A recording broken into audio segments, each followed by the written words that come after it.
Welcome to Master the Game. I am Juice, and in this video, we're going to get metal. That's right, we're talking about the Versatile Heritage Tieflings. So let's get started.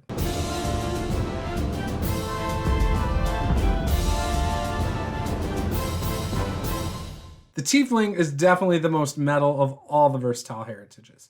There's some pretty good ones, I have to admit, but the Tiefling is kind of the opposite of the Aasimar. If you choose the Tiefling, you're going to get low light vision. If you already get low light vision from your ancestry, you're going to get dark vision. You're also going to be able to choose from Tiefling traits rather than any other heritage's traits. So let's get into the first level feats. At first level, Fiendish Eyes. You gain dark vision. Great. Having dark vision is always a very big advantage. You don't have to carry torches, you don't have to cast any light spells, you don't have to carry lanterns. All that stuff out the window. You can actually use your hands for more productive things.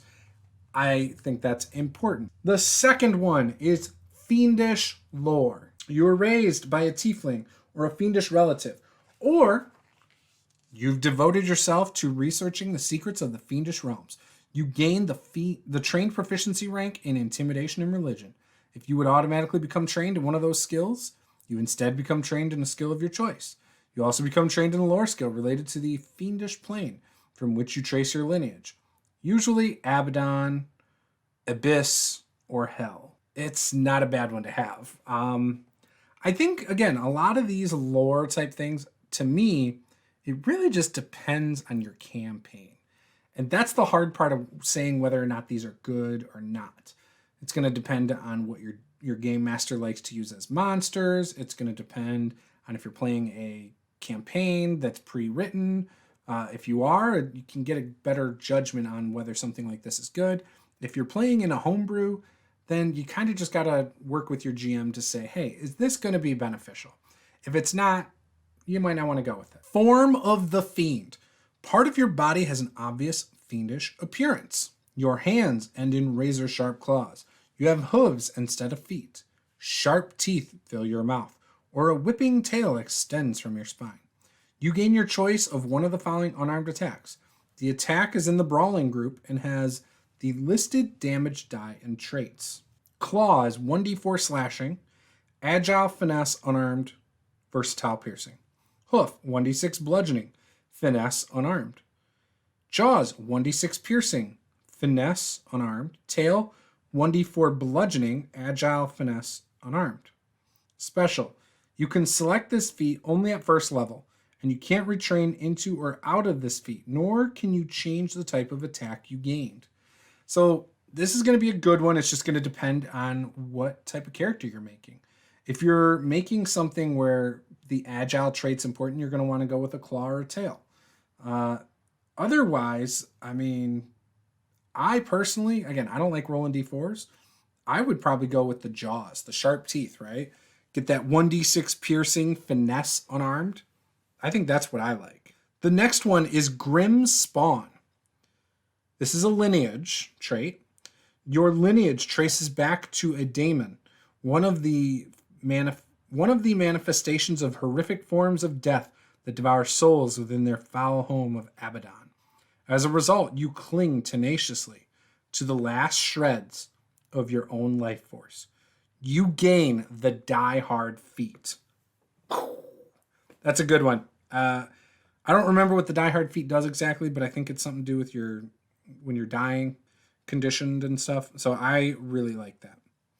The next one is also a lineage trait. Hellspawn. Your lineage descends from devils, the conniving schemers of hell's malevolent hierarchy. You're as skilled at noticing lies and twisted wordings as you are at constructing them. You are trained in deception and legal lore. If you are already trained in deception from your background or class, you instead become trained in a skill of your choice. You also gain the Lie to Me skill feat. That's a really good one as well. So far I like Hellspawn though. Or not Hellspawn, but Grimspawn. I like the Die Hard. The next one is Nimble Hooves. Your legs end in hooves rather than feet, with joints and tendons that allow you to move with great haste. Your speed increases by 5 feet. Special. The speed increases from this feat isn't cumulative with any speed increase from your ancestry feats, such as Nimble Elf. Oh, so you can't pair it up with something else. That's a bummer. They are putting a restriction on you right there. But still good feat. Next one, lineage feat, Pitborn. Your blood bears the mark of a demon, a living embodiment of sin from the fetid depths of the abyss. Demonic power pulses through your veins and manifests in a different way for each Pitborn. Whether you have webbed fingers and thrive in the water, large hands capable of wrestling larger foes, or some other manifestation, you are trained in athletics. If you were already trained in athletics, you instead become trained in a skill of your choice. You also gain any one common first level skill feat with the prerequisite of trained in athletics, as reflects the manifestation of your abyssal blood. It has a lot of flavor in it. The only mechanical thing is just being trained in athletics, though. So yeah, I don't know. I mean, I guess having the skill feat that's based on that is good. I don't know. So far, I think Grimspawn and Form of the Fiend are my two favorite first level feats, though. So now let's get into the 5th level feats. Fiendish Resistance. So this is a good one. Gives you basically resistance to acid, cold, electricity, fire, or sonic of 5. So damage resistance of 5. And it should match what your ancestry type is. So I get that. The next one is Malicious Bane. Whether your heart is poor or corrupt, you can call forth the malediction upon your foes. You can cast Bane once per day as a first level divine innate spell. Bane's a really good spell. Really good. So I would definitely like that. It's just that once per day restriction. Not sure about that. Next one, Skillful Tail. You've always had a tail, but with practice, you've learned to use it for more than signaling your mood. You can perform simple interact actions with your tail, such as opening an unlocked door. Your tail can't perform actions that require fingers or significant manual dexterity, including any action that would require a check to accomplish, and you can't use it to hold items. So you might be able to carry something with it, but you can't. Okay. Nothing that requires any skill checks, though. Okay. Got it. I like it. It's flavorful. 9th level, Daemon Magic. Requires Grimspawn. The magic of Abaddon runs through your blood, and you can wield that power. You can cast Death Knell and False Life each once per day as 2nd level divine innate spells. Pretty good. Can't fault that. Next one is Demon Magic. You can channel and this requires Pitborn. You can channel the power of the abyss through your heritage, producing terrible tangible effects. You can cast Paranoia and Shatter each once per day as 2nd level divine innate spells. Great spells. I like those. Devil Magic. This requires Hellspawn. Drawing on the infernal power of your sinister forebears, you mislead your foes with magical deception. You can cast Invisibility and Misdirection each once per day as 2nd level divine innate spells. Not bad. Now, the next one, just like the Aasimar, you get wings, right? Fiendish Wings requires 2 actions. Basically, you can have wings and your fly speed's the same as your walking speed for up to 10 minutes. So, yeah, it's a good one. The next one is Light from Darkness. You've battled the fiendish power within your nature and come out on top. Whatever you decide to do with your life, for good or evil, will be your choice and your choice alone. This struggle has granted you powerful resistance against the powers of divine. Against the divine. You gain +1 circumstance bonus to all saving throws against divine effects. I really like the flavor of some of this. I don't know. Again, once you're getting up to these level feats, having just a +1 circumstance bonus seems a little light to me.